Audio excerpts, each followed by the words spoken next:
Graça e paz, amém? Amém.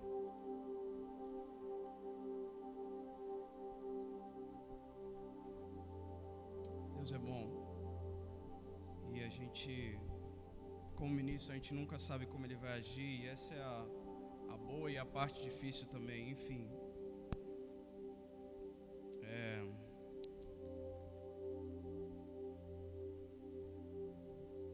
Segundo algumas estatísticas que eu andei lendo, depois de 12 minutos, mais ou menos, o ministro da palavra perde a atenção da igreja. Uma média na igreja brasileira, 12 minutos. 60% não conseguem pensar o culto inteiro, prestar atenção no culto inteiro.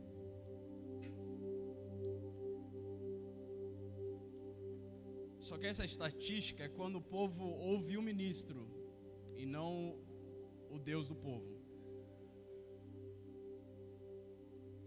Por isso eu queria que você refletisse ao começar hoje o quanto a gente tem prestado atenção, tem feito esforço para prestar atenção em guardar a palavra do Senhor. Mais uma coisa eu vou falar antes de entrar na palavra, isso não é falando do homem Felipe, isso é um testemunho mesmo. Eu hoje faço 4 anos de casado e eu queria honrar a minha esposa, porque além de ser sábia em casa, é minha melhor amiga,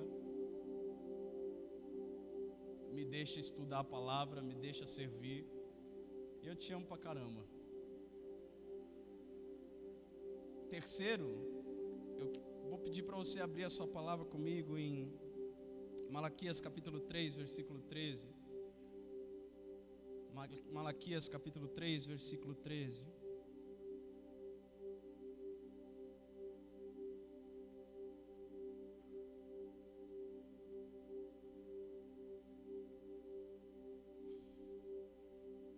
Quantos acharam? Amém? Diz assim: vocês disseram palavras duras contra mim, diz o Senhor, e ainda perguntam o que falamos contra ti. Vocês dizem: é inútil servir a Deus, de que nos adianta guardar os seus preceitos e andar de luto diante do Senhor dos exércitos. Agora, pois, nós vamos dizer que os soberbos é que são felizes, também os que praticam o mal prosperam. Sim, eles tentam o Senhor e escapam. Versículo 16: então os que temiam o Senhor falavam uns aos outros. O Senhor escutou com atenção o que diziam. Nesses dias eu fui ler Malaquias e reler Malaquias, é um livro curto. Eu fui ler e reler Malaquias porque depois de Malaquias são 400 anos sem a voz de Deus para o povo de Deus. Então, se você virar a sua página, vai ter lá depois uma folha em branca, talvez. Se você virar de novo, vai estar escrito Novo Testamento. E se você virar de novo, vai estar o livro de Mateus. Nesse meio tempo, o Senhor ficou sem falar 400 anos com o povo.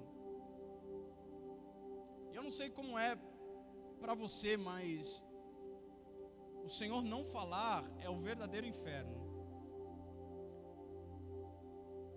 Um pastor que eu ouço e vejo coerência no que ele fala, que ele diz que o problema do inferno não é o fogo ardente, o problema do inferno é a ausência de Deus. O problema do inferno não é que você vai sofrer lá, agoniar, não, o problema do inferno é que o que você tem hoje aqui, que é a presença de Deus, em um momento ela vai desaparecer. E ele diz: por isso que eu não me alegro e não desejo isso para ninguém. Eu não desejo ninguém estar no inferno, porque estar sem Deus é o pior dos castigos. E aqui a gente examina Malaquias sendo usado por Deus para escrever as palavras do próprio Deus. E o próprio Deus, ele começa a dizer o que o povo está falando. O povo de Deus, o povo de Israel está falando. E o que o povo de Israel está falando é basicamente: os que não vivem em santidade, os que não vivem no temor do Senhor, os que não praticam a tua palavra, eles se dão bem e a gente não. Os que não são do povo de Deus, ou no caso hoje, os que são do mundo, eles são mais abençoados do que nós, que sofremos, que lutamos, que perseveramos, que passamos por inúmeras situações que não queríamos passar. Eles vivem bem, a gente não.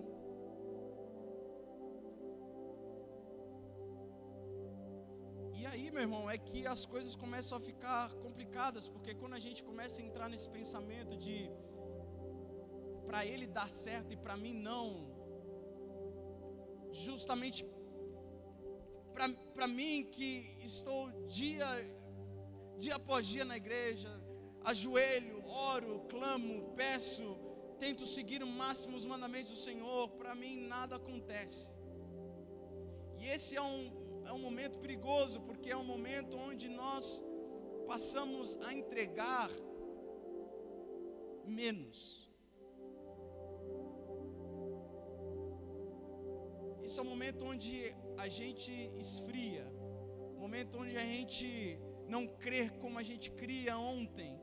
O nosso amanhã será pior do que o ontem, e a gente passa a duvidar das palavras do Senhor. Dia após dia Ele tem sido fiel, mas a nossa infidelidade começa a querer aparecer. E aquilo que entregamos já não é o melhor. Eu não sei você, meu irmão, mas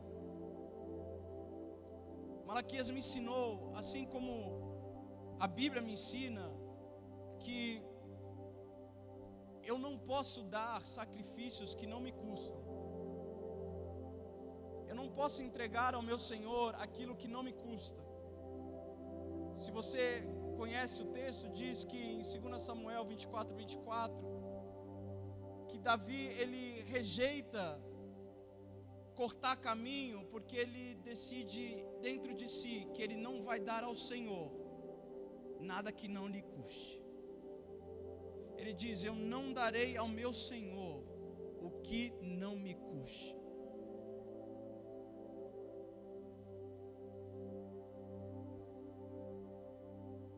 E o que damos é a verdadeira preocupação na igreja de hoje.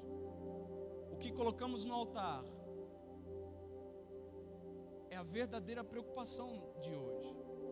Veja bem, entrei aqui hoje, em casa eu planejei uma set list para o louvor, não deu certo nenhuma das músicas aqui. A gente entra para o louvor com outro set list e de repente as coisas começam O Senhor parece que quer falar com a igreja de uma forma especial hoje, uma forma individual hoje, dizendo: tragam a mim vocês, rendam a mim culto vocês. E o que temos para dar? O que batalhamos para que nesse momento hoje, o momento onde o sacrifício é colocado no altar, nós possamos dizer: isso aqui é o melhor que eu tive, que eu tinha hoje para dar, isso aqui é do Senhor. Perceba que eu não estou falando de dízimo nem de ofertas, eu estou falando de algo dentro de você.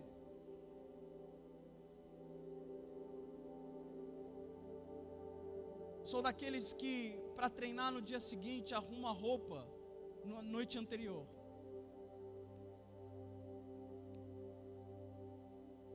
Sou daqueles que, para subir aqui, eu entrego o meu jejum, e eu não estou sendo hipócrita aqui, só para mostrar o grau de espiritualidade, mas é para mostrar para você que para estar aqui e para que o sacrifício seu seja aceito, tem que te custar.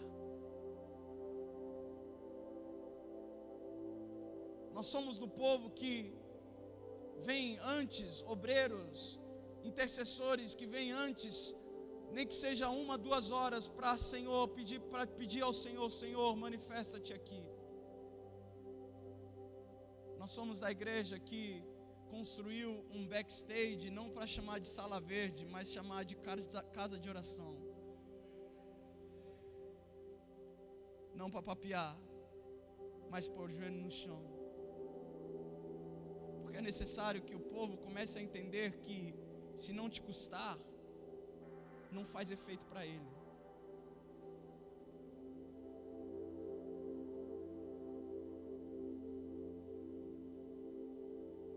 Basta você analisar o verdadeiro cristão.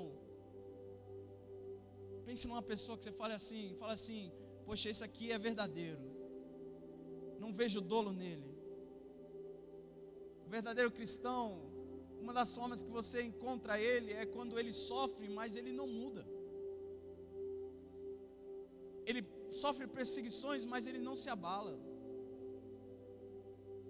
Ele não tinha nem para si, mas ele veio e entregou no altar o melhor que ele tinha para entregar.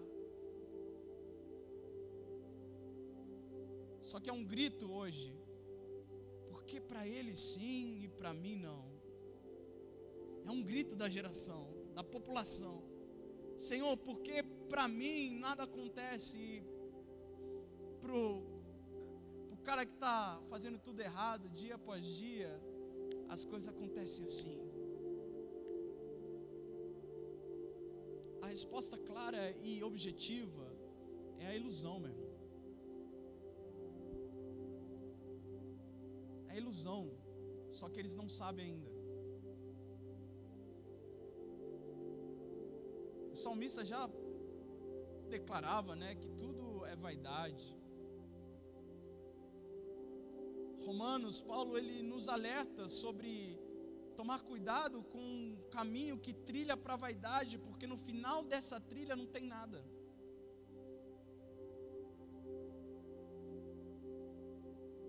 Vocês dizem: é inútil servir a Deus. Olha as palavras do povo, meu irmão. É inútil servir a Deus. Será que tem sido inútil para você servir a Deus? Será que não ver as coisas acontecendo no seu carnal te leva a, nem que seja por dentro, lá no íntimo, pensar: não dá fruto servir a Ele? É inútil. De que nos adianta guardar os preceitos e andar de luto diante do Senhor dos Exércitos?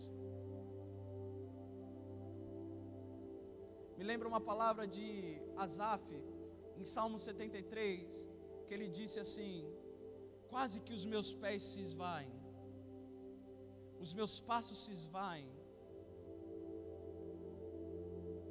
Por pouco, dizem algumas traduções, meus pés se esvaíram. O que ele está dizendo? Quase que eu chutei o balde.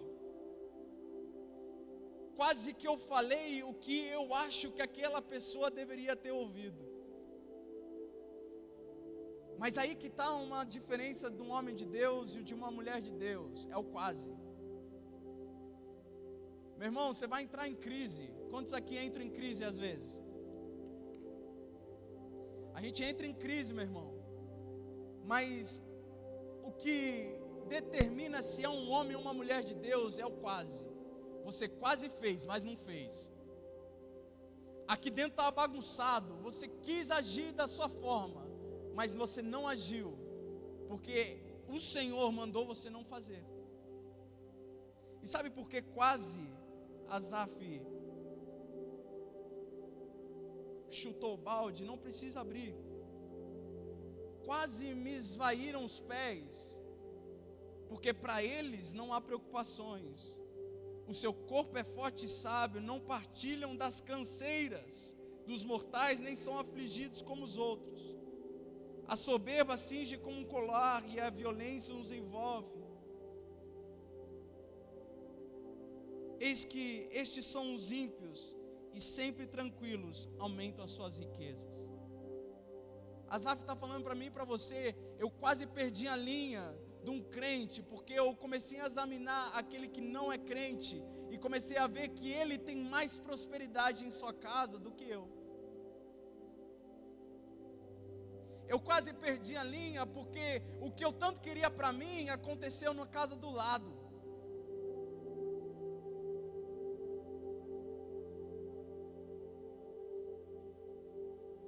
Quando nós deveríamos lembrar dia após dia o que 1 Pedro 2,9 diz: vocês, porém, são geração eleita, sacerdócio real, nação santa, povo exclusivo de Deus, para anunciar as grandezas daquele que os chamou das trevas para a sua maravilhosa luz. Isso é fantástico, meu irmão. Um pouco antes, Pedro vai dizer que vocês não eram nada. Um pouco depois, não me lembro. Vocês não eram nada, vocês não tinham nada, mas pelo sangue do Cordeiro, hoje vocês são sacerdócio real, povo meu, povo escolhido. Então, me fez refletir e eu cheguei a uma conclusão que se somos os sacerdotes de hoje, o que colocamos no nosso altar é decisão nossa. Amém? Todos lembram como funcionava antes?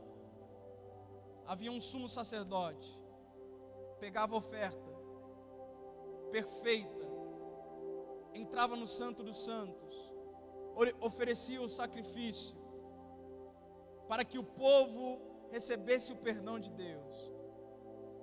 Hoje nós somos os sacerdotes dessa geração, e o que colocamos no nosso altar determina a gente, define a gente. Mais um texto, diz a Bíblia que após Adão e Eva, veio Caim e Abel. Não precisa abrir a sua Bíblia, mas a palavra começa dizendo que a fim de um certo tempo, Caim ofereceu o seu sacrifício, mas Abel, ele ofereceu no começo. Isso me mostra e te mostra o porquê muitas vezes o Senhor não aceita aquilo que damos, porque a maioria das coisas que nós damos é sempre para o fim. A Bíblia não diz quanto tempo Caim teve para pegar o sacrifício, pegar as primícias, pegar aquilo que ele tinha de melhor. Mas diz que ao fim de um tempo, Caim entregou o que tinha. E Abel entregou no começo. Nós somos um povo que damos o resto para o Senhor muitas vezes. Se sobra tempo, nós fazemos. Se não tem nada na agenda, nós fazemos. Se não tem viagem, eu vou para a igreja. Se não tem alguma coisa marcada, eu vou para a igreja. Se der tempo, eu jejuo. Se não acabar o dia, eu leio a Bíblia. Quando na verdade o grito do Senhor é para que nós sejamos como Abel, entregando aquilo que nós temos de primícia. Entregando aquilo que nós temos de primícia.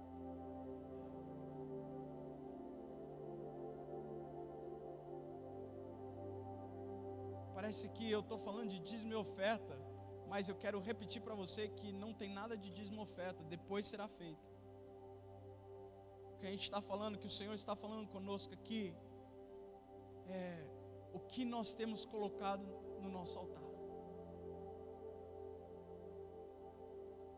Arão foi eleito sumo sacerdote, primeiro sumo sacerdote. Os filhos de Arão foram eleitos os seus auxiliares. Belo dia, os filhos de Arão entraram no santo templo, no lugar sagrado. E a palavra diz que houve fogo estranho. Eles comeram as gorduras que eram de Deus, eles pegaram do altar o que era de Deus. E a palavra diz que no mesmo momento eles foram fulminados, morreram. Não teve velório para Arão. Moisés falou: continua, se alguém oferecer homenagem, ou se alguém fizer, ou se alguém rasgar suas vestes, jogar pó na cabeça, como era tradição quando alguém morria, esse também iria morrer. Esse é o tamanho do poder do nosso Deus. Quando a gente chega no altar, Ele espera de nós que nós saibamos o que será entregue.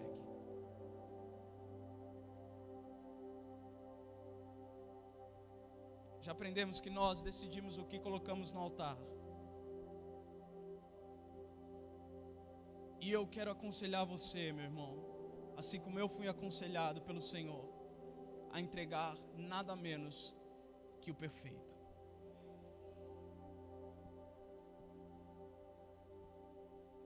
Felipe, não sou perfeito, eu sei. Mas você sabe o que é perfeito para você.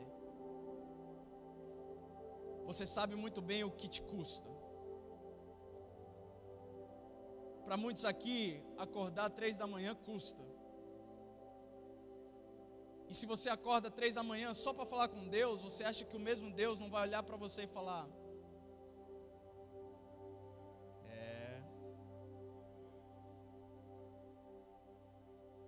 Para muitos aqui, o que custa é um jejum num horário que você ama. Mas você acha que o Deus que tudo vê, quando vê você só conversando, nada comendo, jejuando no secreto, você acha que o Deus que tudo vê não olha e fala: olha lá? Em algum lugar em Malaquias vai dizer que o Senhor escreve tudo num livro.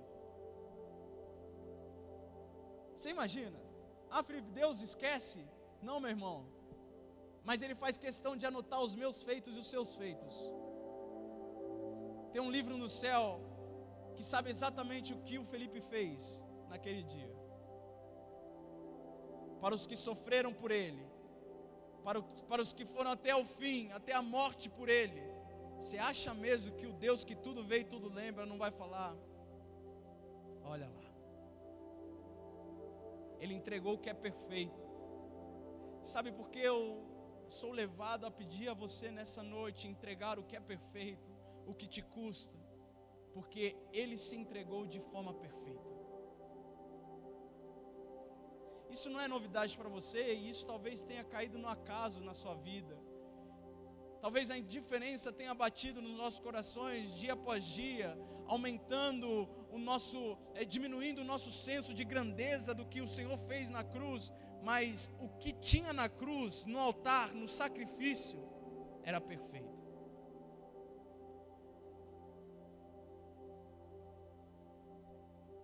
Malaquias capítulo 1, versículo 6.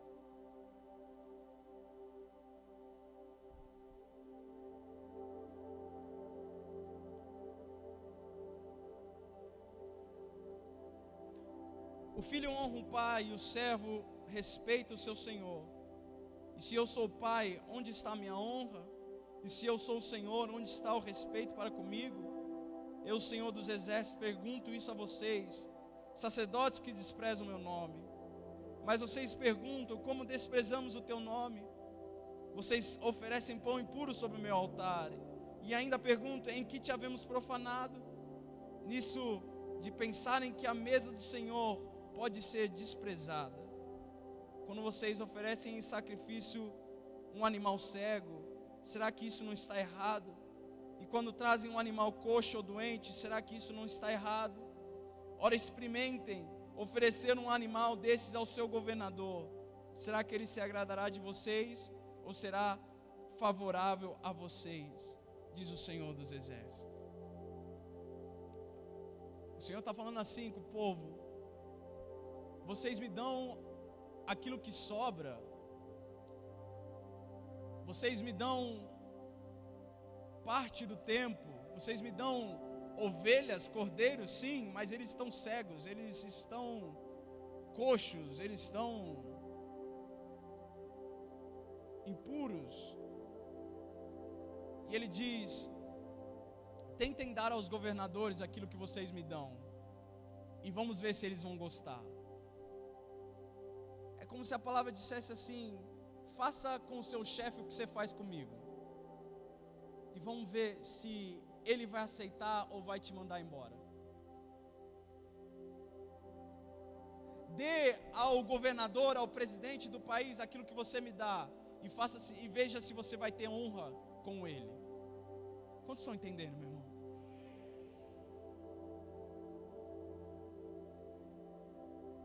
É o Senhor olhando para o povo dele e falando: o que vocês estão me dando é pela metade.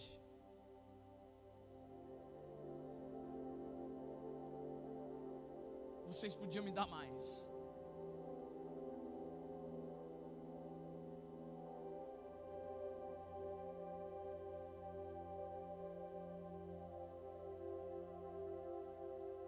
Você lembra como era preparado o cordeiro lá em Êxodo?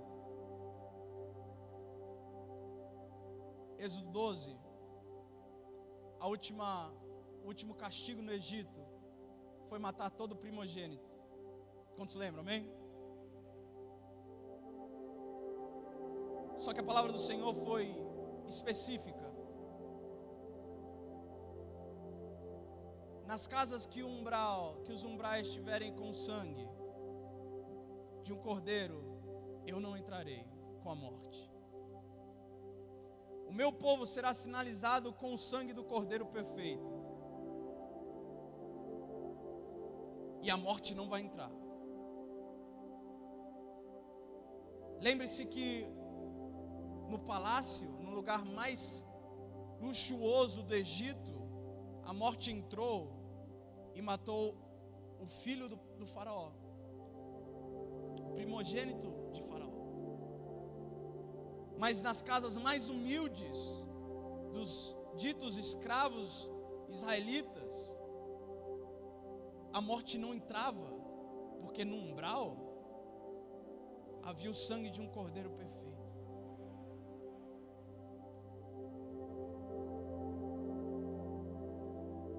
Eu vou fazer questão de ler com vocês, para você, por favor, entender a seriedade disso aqui.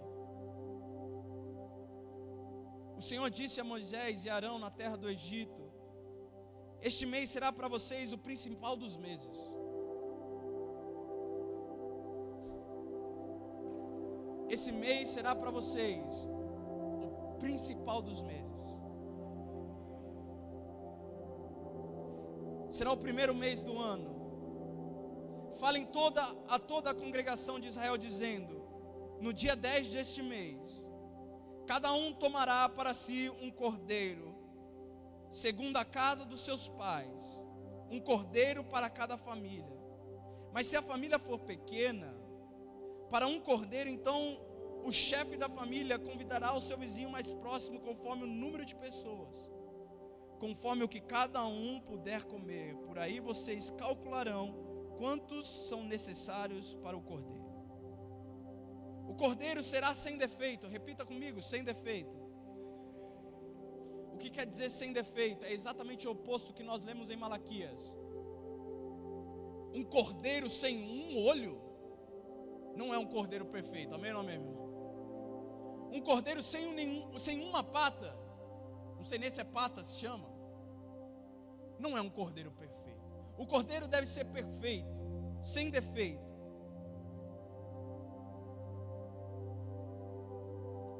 Macho de 1 ano, podendo também ser um cabrito. Vocês guardarão o cordeiro até o 14º dia desse mês, e todo o ajuntamento da congregação de Israel o matará no crepúsculo da tarde. Analise comigo, vamos pensar. Crente é sábio, crente é inteligente, amém ou não, meu irmão? Se a Bíblia está dizendo no capítulo 12, versículo 3, que no dia 10 desse mês, o principal mês para o povo de Deus, no dia 10 desse mês, eles têm que pegar um cordeiro e sacrificar no dia 14, como está escrito, no 14º, como está escrito no versículo 6, quantos dias o cordeiro fica na família? 4 dias. A tradição era pegar o cordeiro, amarrar ele dentro de casa, examinar ele, alimentar ele, cuidar dele, tirar os carrapichos. A ordem era, até chegar o 14º dia, você não faz nada, você cuida do cordeiro.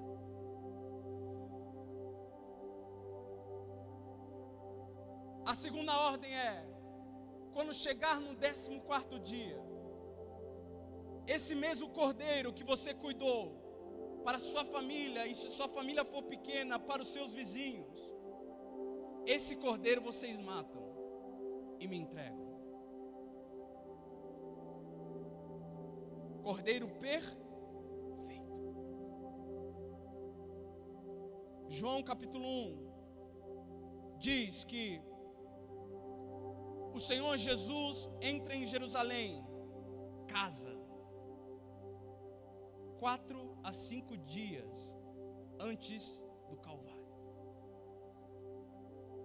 E eu vou fazer questão de ler com vocês de novo.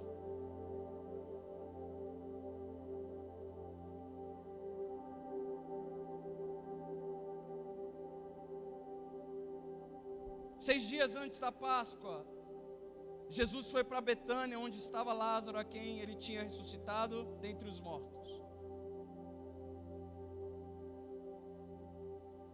Versículo 12. E no dia seguinte, a numerosa multidão que tinha vindo à festa, tendo ouvido que Jesus estava a caminho de Jerusalém, pegou ramos de palmeiras e saiu ao encontro dele, clamando: Hosana, bendito o que vem em nome do Senhor, e que é rei de Israel.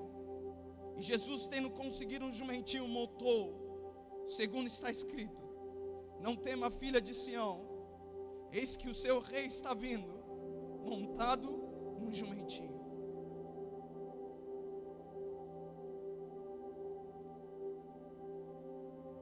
O cordeiro perfeito entra em casa, 4 dias, meu. 4 dias. É examinado pelos mestres, é examinado pelos maiorais, o sumo sacerdote. Vem que nele não há um dano.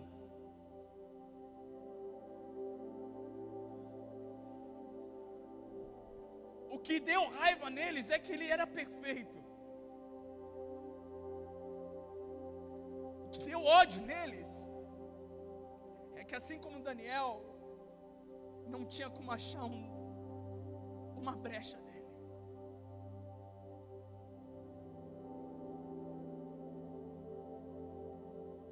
Para te colocar no contexto, o principal mês do povo de Israel, lá em Êxodo 12, quando colocavam o sangue nos umbrais, se chamou Páscoa.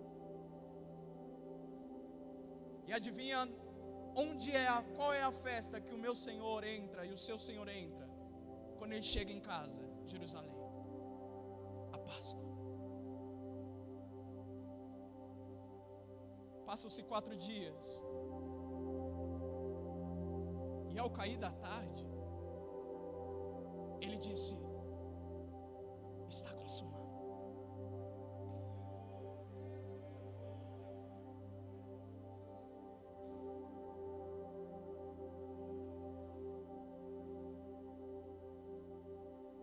O sol não quis mais brilhar.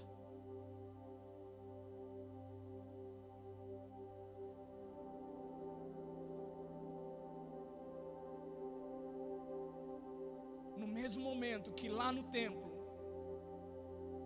o sumo sacerdote estava com o cordeiro, que há 4 dias estava sendo cuidado. No mesmo momento que o sacerdote diz: está consumado aqui, O Senhor Jesus lá na cruz do Calvário disse: está consumado aqui. E se o sangue de cabritos e de bois livravam dos pecados, quanto mais o sangue de Cristo.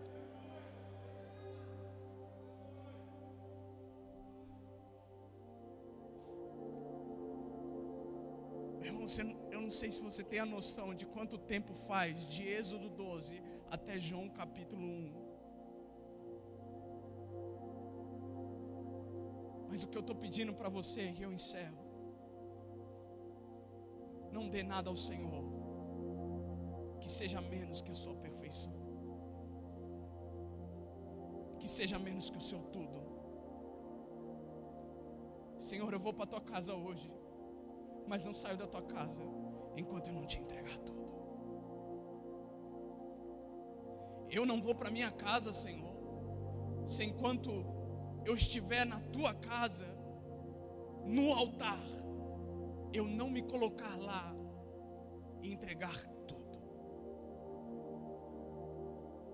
Um cordeiro perfeito para um povo longe de ser perfeito. Tem um pastor que diz: eu sou mais próximo de ser como Hitler do que de ser como Deus. Há mais semelhança em mim com Hitler do que com Deus. E esse Deus me amou de tal maneira que entregou o que Ele tinha de melhor ao meu favor e ao seu favor. Esse mesmo Deus que faz questão de me chamar seu povo, Ele entregou algo perfeito para que hoje nós, com os nossos altares queimando em fogo, como foi ministrado no domingo, nós venhamos colocar nada mais e nada menos que a perfeição.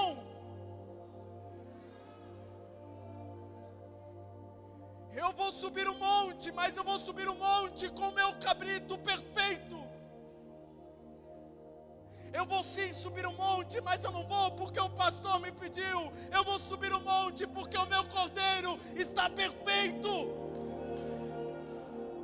Há 4 dias tenho cuidado dele.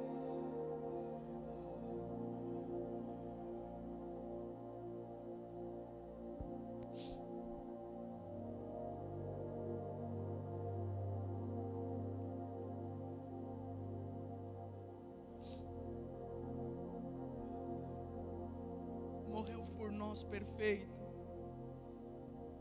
E o que é que precisamos mais para dar ao Cordeiro ressurreto o nosso melhor? Amanhã é um novo dia. Se eu posso te dar um conselho, planeja hoje no seu alarme: esse tempo é do meu Senhor, é das 7h15 até as 7h30. É isso que eu tenho, é isso que eu vou dar, mas vai ser a primícia.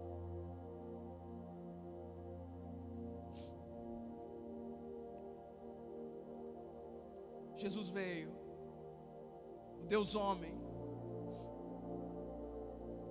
mas por ser homem também corria o risco de perder a sua perfeição.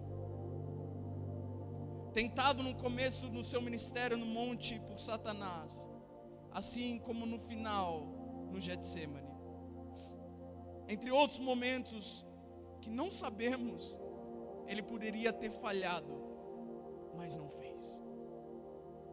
Mas não o fez. Você tem essa noção, meu irmão? Essa consciência?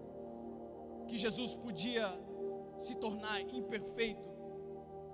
Ele podia pecar e aquilo que, toda a grandeza e tudo aquilo que viria, podia simplesmente acabar. Mas ele se negou. Ele foi até o fim. Se possível, Senhor, afaste de mim esse cálice, mas se não, eu vou beber ele todo.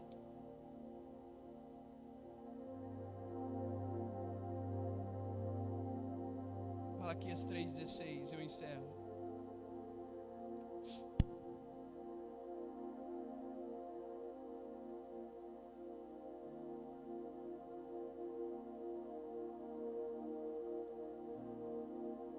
continuação do que nós começamos. Agora, pois, nós vamos dizer que todos os soberbos é que são felizes, versículo 15. Também os que praticam mal prosperam, sim, eles tentam o Senhor e escapam. 16. Então os que temiam o Senhor, repita comigo, os que temiam o Senhor, falavam uns aos outros. O Senhor escutou com atenção o que diziam. Havia um memorial escrito diante dele para os que temem o Senhor e para os que se lembram do seu nome. Eles serão a minha propriedade peculiar.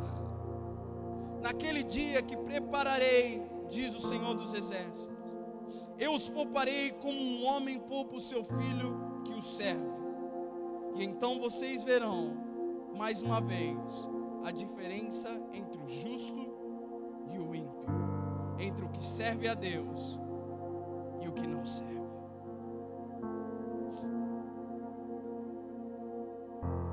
Você verá a diferença do justo e do ímpio, daquele que serve a Deus e não serve. Eu vou dizer mais uma vez: você verá a diferença de um justo e de um ímpio, daquele que serve ao Senhor e daquele que não o serve. Eu vou repetir: você verá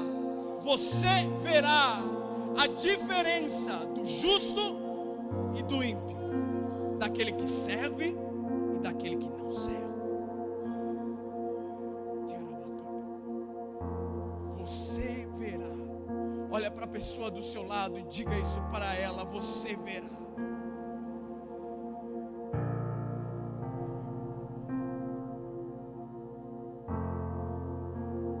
Coloque no seu altar o que é perfeito e você verá.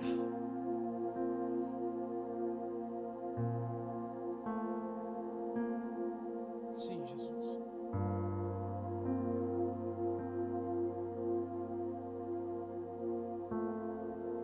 Muitos corações entraram aqui, tenham permanecido, mas tem demorado. A resposta de Deus tem demorado. Escute o que Deus manda eu dizer.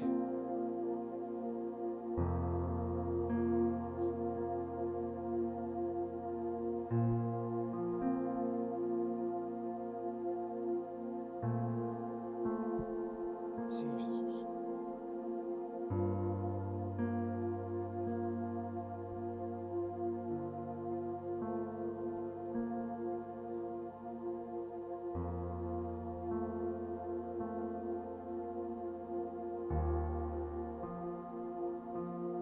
Nenhum pingo caiu de água enquanto Noé construía a arca.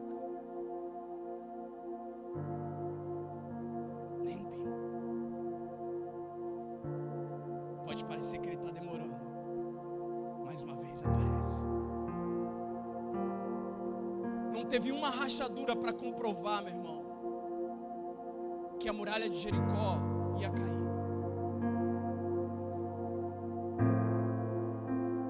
Na segunda, na terceira, na quarta, nem na quinta, nem na sexta, nenhuma rachadura, meu irmão. Mas a muralha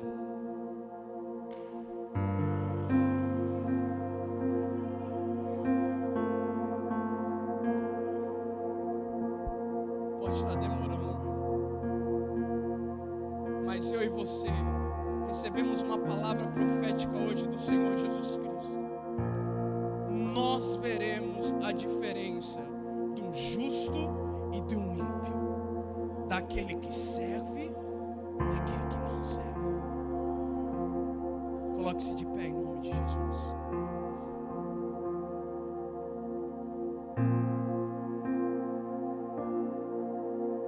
Nenhuma gota.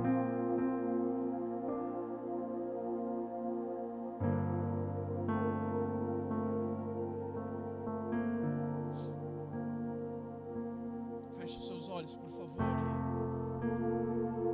O tema da oração, se você puder fazer isso para si mesmo, é: eu verei. Não é tema de pregação não, meu irmão, que eu não estou um pouco me lixando para tema de pregação em YouTube. Essa carta é para essa casa. Se você tomar posse dessa carta nessa noite, se eu tomar posse dessa carta nessa noite, nós veremos.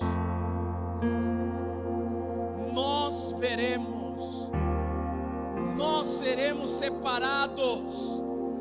Nós seremos olhados de forma diferente. Simplesmente porque nós seguimos aquilo que nos foi ordenado a seguir. Nós somos sim daqueles que constroem a arca mesmo sem ter chuva. Nós somos sim daqueles que rodeiam a muralha de Jericó mesmo sem ter sinal de queda. Nós somos aqueles que guardam o cordeiro por 4 dias, não sabendo o que vai acontecer, mas o 4º dia vem, meu irmão. Nós seremos. Se você puder levantar um clamor de agradecimento ao Senhor, vamos lá, meu irmão. Somos 200 aqui dentro. Vamos levantar um clamor. Senhor, obrigado, obrigado, obrigado. Obrigado! Obrigado, Senhor! Obrigado, Senhor! Obrigado porque somos teus. E aquele que é teu, o diabo não toca. Aleluia! Oh, obrigado, Cordeiro Santo. Cordeiro perfeito, obrigado, Senhor, obrigado. Maravilhosa graça, maravilhosa graça, maravilhosa graça. Digno é o Cordeiro que foi morto. Digno é o Cordeiro que foi morto. Aleluia, Hosana, Hosana nas alturas.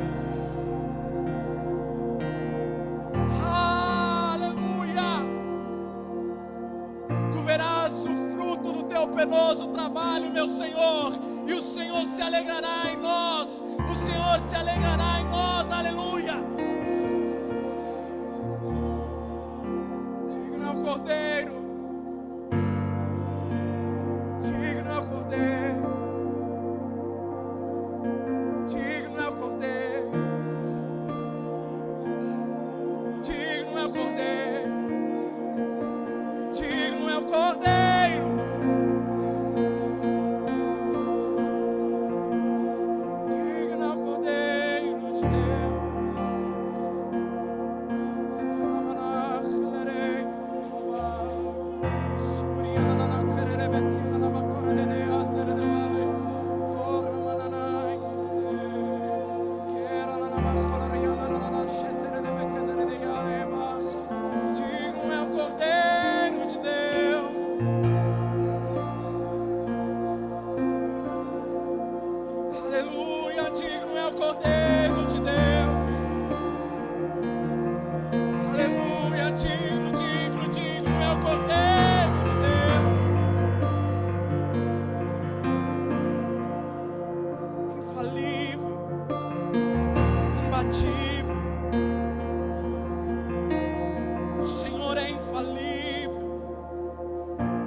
Aleluia, Rei Salvador.